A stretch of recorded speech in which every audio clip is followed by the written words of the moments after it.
All right, we are in Senate institutions. Today is Thursday, May 14th, 2026. And we have two items today. We are reviewing and have a possible vote, a likely vote on H 550, an act relating to gender equity within Vermont's correctional facilities. And then after that, we will go to H 294, which is an act relating to telecommunication services and wages in correctional facilities. And we are all here. Hillary knows who we are. So our alleged counsel, Hillary Chutter Ames, is here. And if you could just give us the briefest appropriate reorientation, because yes, reorientation is a perfect, yes, because it's been a little while. But yes. Is it okay if I share my screen? Of course, thank you. I'll have it. For the record, Hillary Chutter Ames, Office of Legislative Counsel. Go ahead and share my screen so we can all see the version we are on. This is draft 1.1. This is this committee's strike all to the version of H 550 as passed by the House. I will just bring you down to the one change that you made in this version on page 14.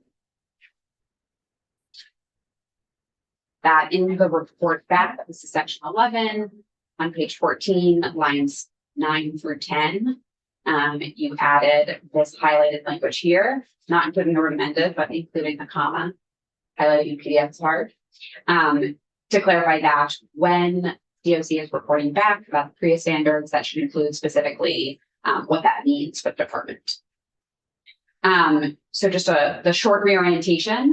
This bill is about several different areas of what DOC currently does related to transgender and gender diverse individuals who are incarcerated. So this touches on the process for classification and housing placement, a very little bit on searches, and then some other provisions for non-discrimination and reporting back on a couple topics, including medical care.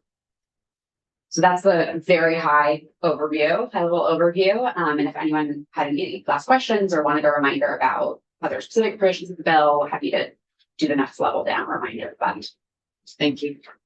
Are there questions? I've been looking at this closely and I feel bad because I had forgotten that we had actually made an amendment. So it doesn't seem to make sense to do a strike all since we're just doing that in one little amendment, but regardless, it doesn't really change things for me. But you and I talked a little bit about the PREA standards, and I'm hoping you can kind of just explain how the way they are written right now is essentially fine, is how I'll put it. That you have been through it in a few different ways. Just kind of lay that out for us. happy to.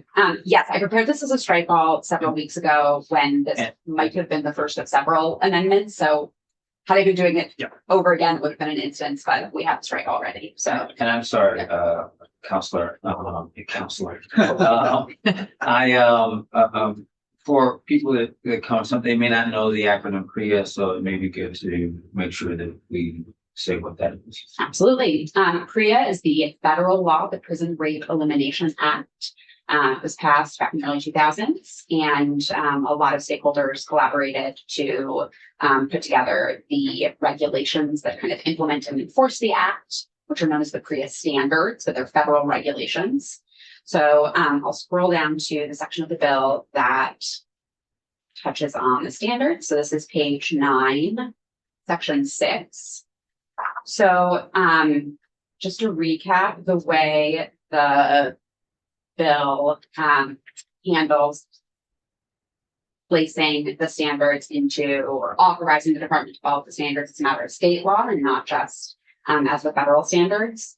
So it references, key reference to the standards where they exist in the Code of Federal Regulations. So it is incorporating everything that is in the Code of Federal Regulations by including that cross-reference. I think what Senator Plunkett was referring to was just a quick reminder to the committee of how the House arrived at particularly, this is page 9, line 14. These subdivisions that capture the substance or content of each of the parts of the PREA standards. So lists 1 through 44. And there's been some discussion of, whether these were copying the titles in the subdivision of the Code of Federal Regulations, or how we got to the language here. So this was modeled after a Connecticut bill that was put forward by DOC's PREA coordinator as a suggestion of a good way to do this. And on the House end, House subcommittee worked closely with DOC and with me to craft this language, which DOC was comfortable with. And what we did was essentially these subdivisions, 1 through 44, capture the content of each of the subsection regulations, but they're modified in a few ways. The key modification that we made in terms of language was, since this is going in the VSA, it should use language the way it gets used in the VSA. So, for example, inmate is defined in the VSA to include both individuals detained pending trial and those who are in custody after being convicted of a crime. So the federal PREA language, if you look at the headings, some of them refer to both detainees and inmates. So the change made here is to refer to inmates under the VSA that captures both groups of individuals. So that's the most concrete example of the way that we made sure that the way that this section uses language made sense for the VSA, was consistent with the rest of the VSA. So in some areas, it means that it doesn't exactly verbatim copy the subheading that you can find in the Code of Federal Regulations, but it captures it from a consistency with the VSA perspective and from a substance perspective. You can read through and have a good sense of what this means. And by including that cross-reference that I started with, there's still a really explicit tie to look at the Code of Federal Regulations and the substance there. Hopefully that was a helpful overview. Absolutely. The bottom line was it was worked with DOC on, and they're the ones that are crafting the policies based on the statute. So DOC was the impetus of the list. But first I wasn't comfortable with having outdated standards, but this works the way you want it to.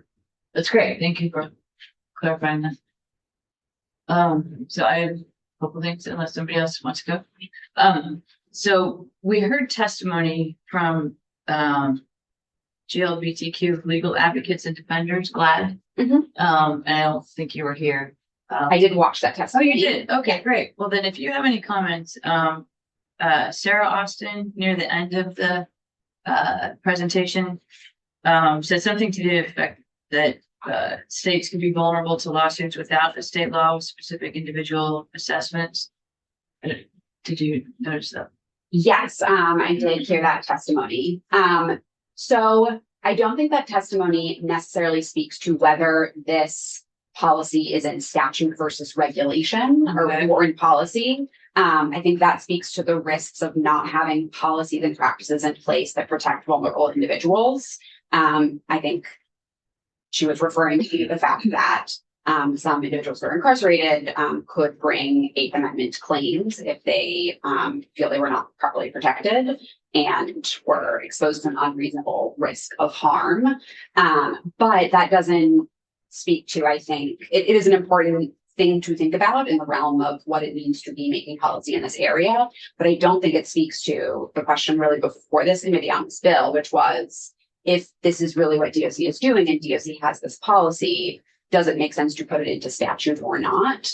That risk question, it doesn't matter whether it's in policy or statute. For that purpose, DOC has this policy in place. So as long as this policy continues.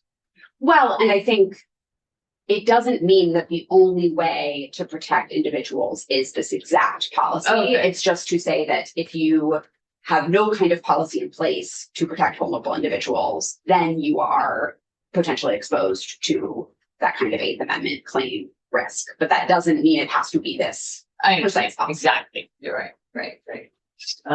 Okay, And bouncing off that from my standpoint, this makes it clear that the legislature insists that this is going to be policy for us. And like I said, I've been looking at this fairly closely. We have the PREA section, but we also have the search engine discrimination section.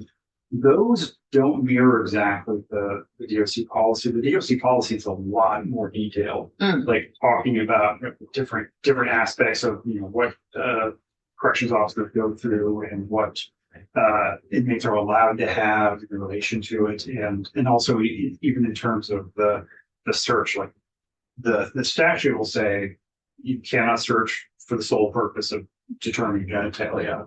But the policy or the DOC policy actually discusses that when there's a case where you don't know what it is, what you do with that, and there are steps that you take. So it's not that this is a granular policy that we're putting into statute. It's a more overall policy that the legislature is saying this has to stay regardless of what DOC might decide in the future, or frankly, what the vets decide in the future.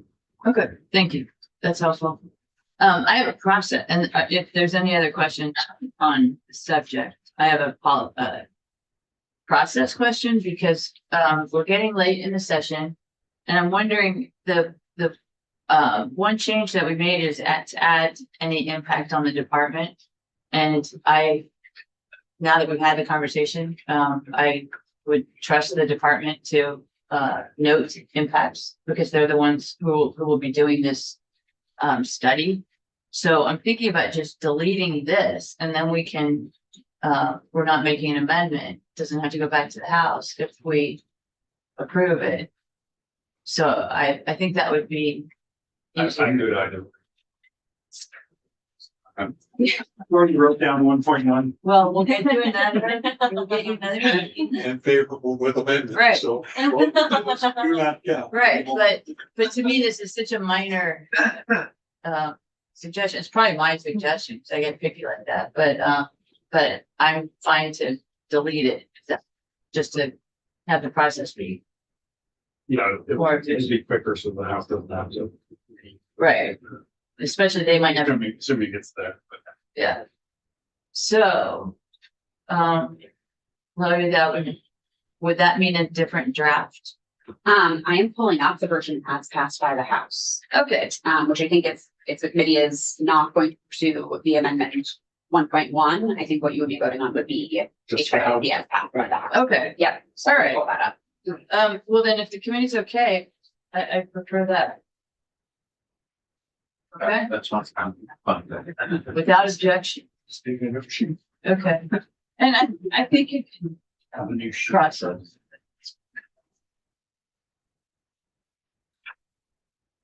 Yep. All right, and then in the meantime, while you're doing that, I do have one question on page 12. Yes. And I think this is for you, Hillary, but it might be for Haley.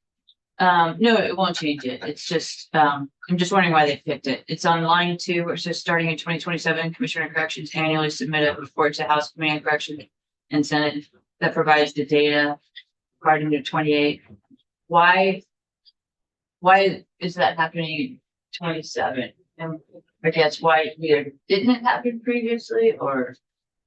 So, under the PREA standards, departments who are complying with the standards have to submit certain data generally related to any allegations of assault or other investigations related to the PREA standards that they have done. So it's a reporting on certain kinds of PREA data.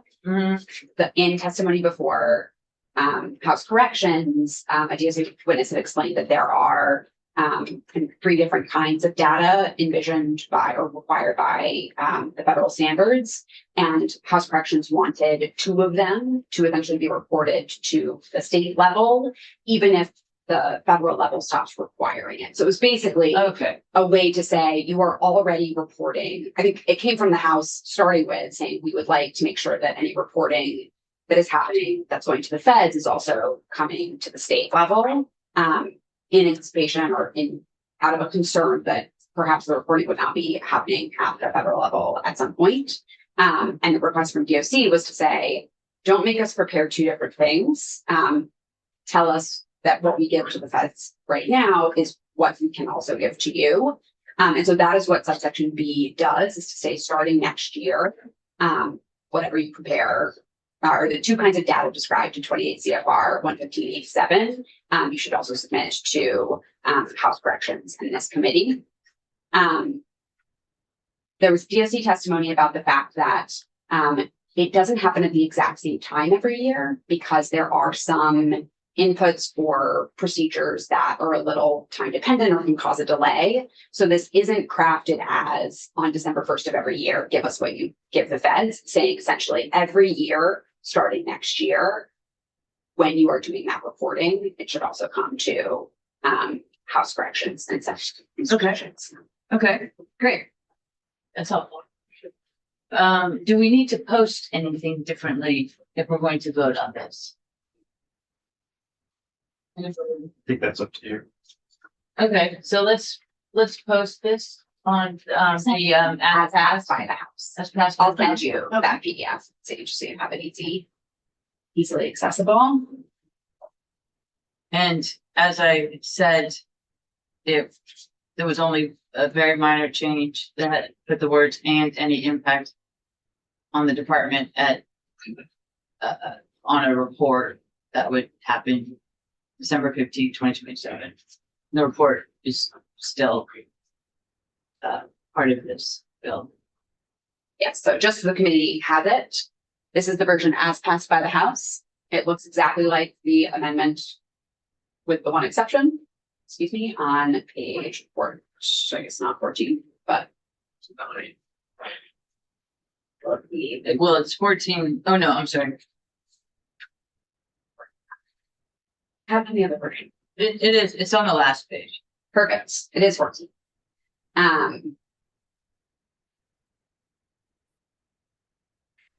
Yeah, section 11. Perfect, so this is right here. The report will identify any changes. And the idea will be that if in describing the changes that have been made, I think the committee is expecting that DOC will also be identifying what that means for the department. Right. And since they're the ones doing the report, they would know that. It would likely include that anyway. All right. So are we, any other questions, any other comments? Are we ready to vote? Sure. Okay, so you'll call the roll? All right, Senator Benson. No. Senator Ingles. No. Senator Major. Yes. Senator Plunkett. Yes.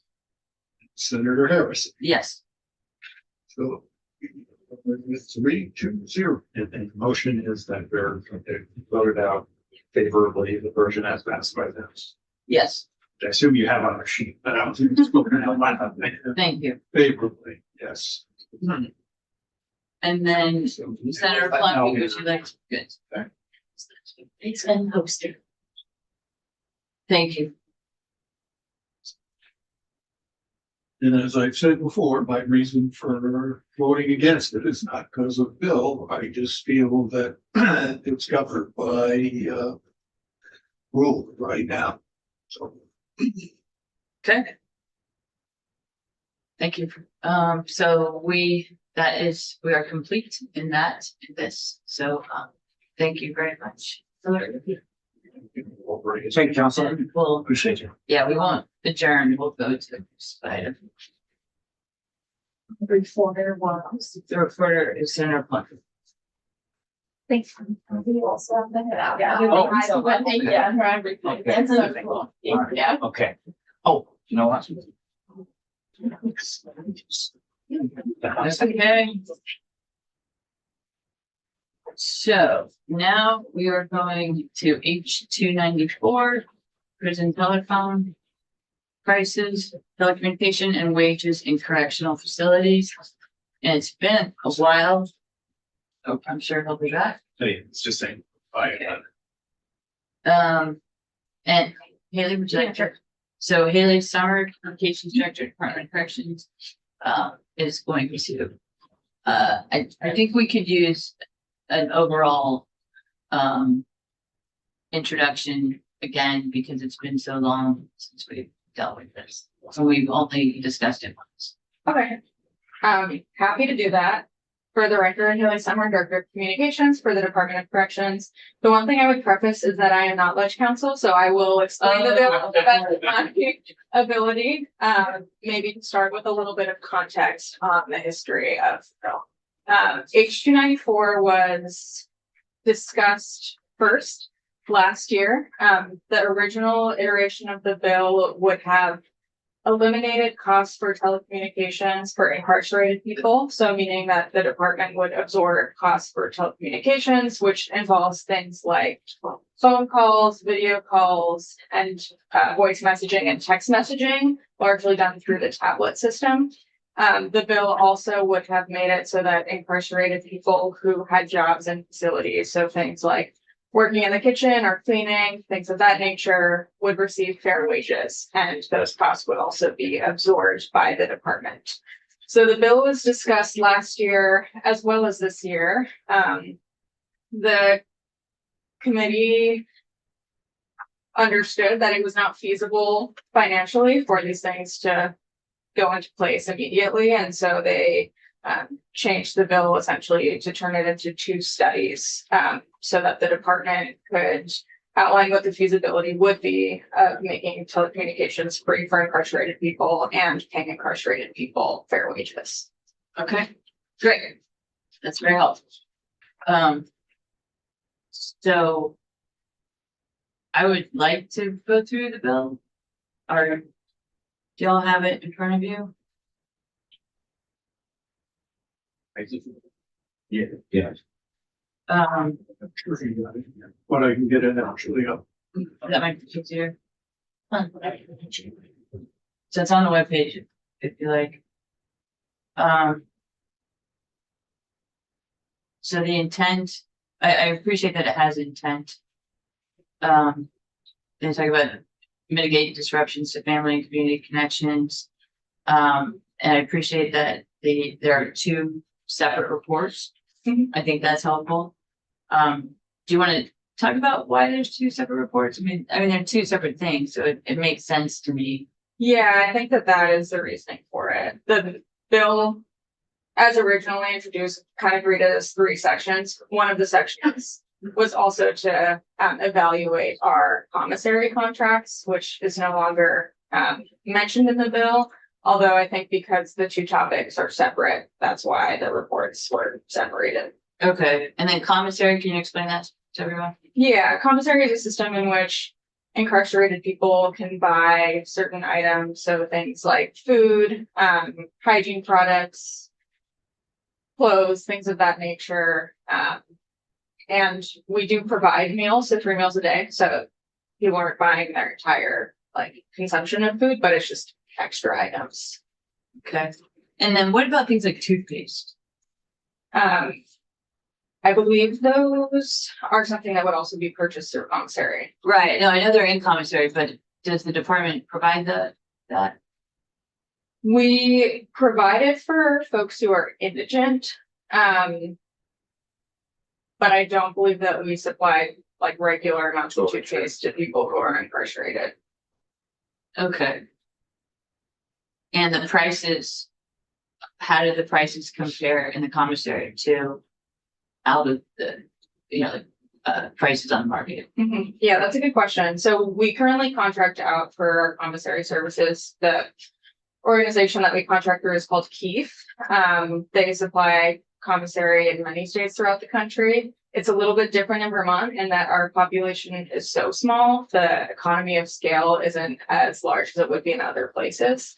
And the costs are determined by Keith. I think some of them are somewhat comparable to prices that you would see in the community, and there are certain things that are more expensive as a result of that. Okay, it's not necessarily more or less. There are certain things that are more, and there are certain things that are Yeah. probably on par with what you Yes, see. but as opposed to the phone call stuff. I mean, the phone calls are almost all more expensive in prison than they are outside of prison.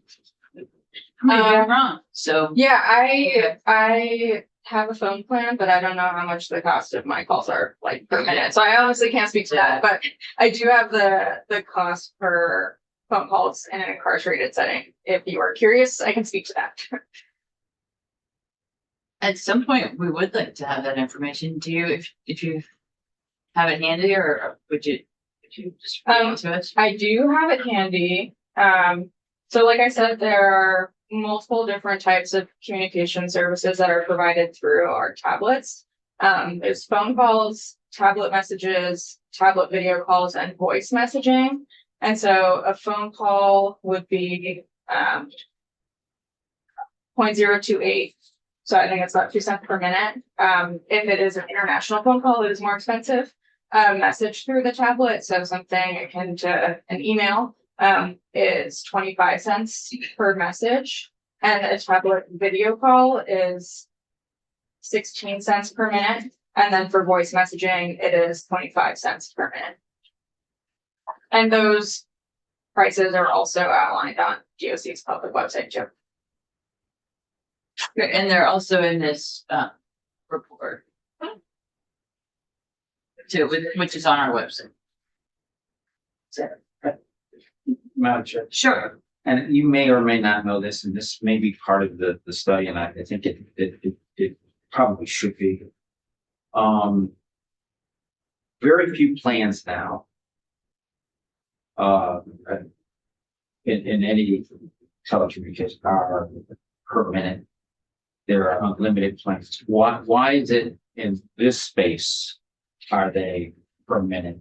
Why does it? Why that is? I say that that it seems as if, and like I said, I don't know. So it seems as if this is telecommunications company taking advantage. I would also say, as far as any kind of products and commissary, we had a commissary post when I was in the military, and everything was cheaper. So I would like to know that is there a bit of price gouging going on because of the circumstance? I don't know. There may be things and unintended consequences that I know of, or anything. I just don't know. I think that is something that we probably need to look at as well. I don't think that those are things that are contemplated in the report. The report doesn't really ask for that. It instead asks, what would it look like for the department to absorb these costs, and what would the benefits or the impacts of that? So is there any way that we can find that out? Because if now the money goes from the inmate to the state, and So it's a little bit different Okay. for both contracts. So our contract for the tablet system, that's through a company called IC Solutions, and it is a $0 contract. So all of the costs for an individual making phone calls or those services through the tablet goes to the company that we contract with, which is IC Solutions. Okay. And then for our commissary, there is a small portion of that goes to the department and is invested in Who's paying for the incarcerated person pays for their commissary. All right. payments. Yes. it? We're asking now for corrections to pick up that tab, correct? The bill itself no longer mentions commissary. It only mentions telecommunications. Okay. But I'm happy to speak about commissary too if there are Okay. questions. I guess that's my point, that now doesn't that this bill, the cost shifts to DOC picking up am I wrong on that? Picking up the tab for the, Doesn't do it. That's what the original bill did. okay, That was submitted to the House. Right now, it's just a study on essentially what it would look like if we do that. right. Is that shorthand? Yeah, I mean, that's what I'm saying, but I'm saying on that, I don't, if we come to an agreement that corrections is now going to pick up that tab, why should, why should corrections pay more?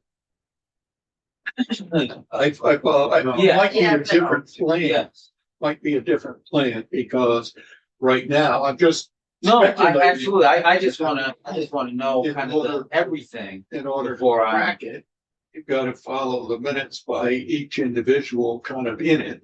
If corrections covered it all, you wouldn't need to know who was using how much time, so it might actually put you in a different plan, but yeah, I just wanna know, but I don't know. yeah. Yeah. Cause if corrections and it was the kind of the end result, if we pass this, then all of a sudden, corrections or otherwise the state has to fit the bill, and I don't want to pay more for something than we have to if I'm, so it's a totality thing. It's not necessarily the narrow, it's of the bill. Right, and both of the reports require an analysis of those costs. And also the benefits, the potential benefits of doing these things. And I know we got off on a tangent That's okay. on the commissary, but that is something that is worth discussion, but it's not in this bill, and I don't want to add it to this bill now with this late in the session, but it is for sure an issue. They should be buying stuff in bulk. Yes, So you would think that you Yes. would be able to get We're the- off on a tangent, but to bring in a little bit of the ag. oh, So I know that there, it's not from the food bank, but I know that DOC gets a lot of, Yes. stuff from local farms. I assume none of that makes it in commissary. That's just for the meals that are provided. Yeah, and I will just plug, we, recently, I would say within the last year, hired the department's first ever nutrition manager. And that individual is responsible for overseeing partnerships with local and regional farms and trying to get more produce, fresh produce into Vermont correctional facilities. And most facilities also have gardens which produce copious amounts of produce, and that all goes into the department's food that we, provide those 3 meals a day. That individual did testify, I think, in House Ag. So if you were ever interested in Mm. hearing more about that, he is a subject matter expert more than I am, and I think he'd be happy to speak to the committee about it, what that's looked like. all right, if we have time, yeah, Sure. that's great, and that's good to know. So let me, just, so we have. Yeah, sorry. No, that's great, and I think that's an important thing to understand, that we're having food. Because, in the other report that I read, prisoners in other states, and maybe in our state too, are paying a lot for food. And it's not, junk food or treat sweets. It's just basic food that they're having to pay for. Because the other food is good, so. Happy to hear that. A nutritionist is important, You've got 3 members of the ag committee, right? and it's great to go. Also, I've heard of it, and I'm wondering if those farms have facilities are regulated by municipalities, but I'm not. Those are gardens. They have accessory development. Oh my. I don't, but we did a lot. We touched on everything. So just get back to this.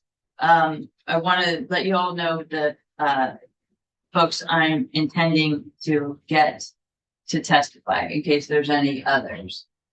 So the UVM researchers, the folks who did this report, which is on our website, PRIN, PRIN, the Prison Research Institute, who is mentioned in the study, and they would be required to provide information. They're part of the study.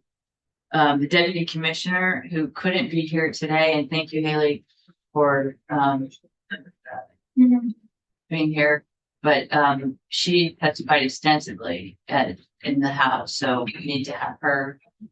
Core Civic is they were, I don't know, would they be relevant now? Because they're in the study. They're They are mentioned briefly in the study in the sense of the costs for telecommunications for the around 150 men who are currently down in Mississippi. Though I know for certain that they have not been tracking the bill and most of it is not germane to them. So I don't know how relevant that would be. Okay, well, we can ask the commission, the deputy commissioner about that. Okay. And then JFO, obviously, probably not the Public Utility Commission. I think that's more the weeds than we need to get. I think probably the House did a fine job with that, because that would be relevant to the how some states have been able to have a separate category of telecommunications so that we're not considered a customer in the regular way, so that we can get better prices. But I think the House did a lot of work on that, and I don't think we need that. So, if there are other entities that you want to hear from, let me know. If you see any connection between where we're going with telecommunication and Wi-Fi, those tying Yes. together. So somewhere in this study that ought to be considered. Yes, I mean, with Wi-Fi, we have more options. Yeah. Right now, it doesn't exist. I just want to make sure we're not just not including it in the study, because that may change what your pricing may be and options in terms of moving forward. It wouldn't change the prices under our current contract, as there is a limited network that is provided through the organization that we contract with. Saying in the future, though. Yeah. Right. Right, and actually the telecommunication company could also provide Wi-Fi too. So it's a mesh. So well, I'm just saying that should be somehow Yeah. integrated into the study. Yes, it probably is. Yes, it is actually. Yeah. So startup transition costs both with and without Wi-Fi. But in terms of a witness for Wi-Fi, I don't know. I have that. Yeah. But But yes, the mention of Wi-Fi is there in the study, in the requirement of the study. All right. And so we're clear that it's just two studies. It's a wage study and a telecommunication study, two separate studies. So I'm good with where we are. Everybody else, anything else? Okay, and then we'll see Deputy Commissioner, I think, next week, right? Okay, yeah, I was under the Or she assumption, might be, right? I was under the assumption that the discussions wanted to be had on the bill before then, so we. Okay, we'll figure it out. Yeah, that was why I came instead of the deputy commissioner. Okay. She wasn't available today, but we can figure it out. Okay, So, we will figure it out. Okay. So more to come.